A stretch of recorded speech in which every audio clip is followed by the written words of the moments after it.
Welcome back in my YouTube channel this is me soil तपाईँहरू माझ फेरि पनि एउटा नयाँ भिडियोको साथमा उपस्थित भइसकेको छु। आजको यस भिडियोमा चाहिँ म तपाईँहरूलाई चाहिँ स्यामसङ स्मार्टफोन डिभाइसहरूमा चाहिँ फोनको होम स्क्रिनमा चाहिँ एप स्क्रिनको बटन कसरी सो गर्ने भन्ने कुरा चाहिँ सिकाउन गइरहेको छु। बेसिकली गाइस हामीले चाहिँ पहिलेको स्यामसङ स्मार्टफोन डिभाइसहरूमा चाहिँ फोनको होम स्क्रिनमा चाहिँ एप स्क्रिनको बटन हामीले चाहिँ पाउँथ्यौँ। त्यो एप स्क्रिनको बटनमा क्लिक गरेर चाहिँ हामीले एप स्क्रिन ओपन गर्थ्यौँ। तर अहिले चाहिँ स्यामसङ फोनले चाहिँ अपडेट हुँदै गएर चाहिँ यो एप स्क्रिनको बटनलाई चाहिँ हाइड गरिदिएको छ। सो अहिले चाहिँ हामीले एप स्क्रिन खोल्नको लागि चाहिँ स्वाइप अप गरेर चाहिँ एप स्क्रिन खोल्न सक्छौँ। सो हामीले स्वाइप अप गर्नुपर्ने हुन्छ। तर हामीले चाहिँ पहिलेको जस्तै बनाएर चाहिँ फोनलाई प्रयोग गर्नको लागि फोनको होम स्क्रिनमा चाहिँ एप स्क्रिनको बटन राखेर चाहिँ पहिले जस्तै तरिकाले चलाउन सक्छौँ, पहिले जस्तो अनुभव गर्न सक्छौँ। सो यो कसरी गर्ने भन्ने कुरा चाहिँ अब म तपाईँहरूलाई चाहिँ स्टेप बाई स्टेप तरिका सिकाउन गइरहेको छु।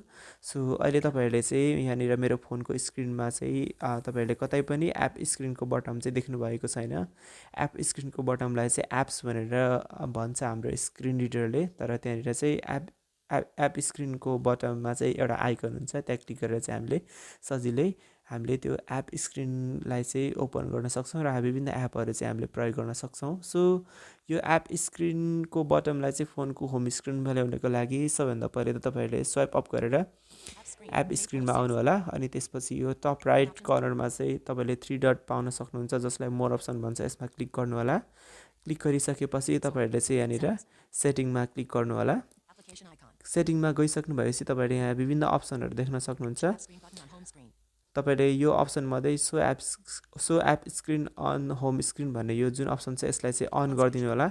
यति अन गरिसकेपछि तपाईँहरूको अब चाहिँ फोनको होम स्क्रिनमा चाहिँ एप स्क्रिनको बटन देखाउँछ। जस्तै म यहाँनिर होम बटन गरेर म होम स्क्रिनमा आएँ। यहाँ तपाईँहरूले देखिरहनु भएको छ एप स्क्रिनको बटन रहेको छ, जसलाई चाहिँ एप्स भनेर भन्छ। अब तपाईँहरूले चाहिँ स्वाइप अप नगरेर चाहिँ तपाईँले एप्स बटनमा चाहिँ क्लिक गरेर चाहिँ आफ्नो एप स्क्रिन चाहिँ यसरी ओपन गरेर चाहिँ पहिलेको जस्तै तरिकाले स्यामसङ स्मार्ट डिभाइसलाई चाहिँ प्रयोग गर्न सक्नुहुन्छ।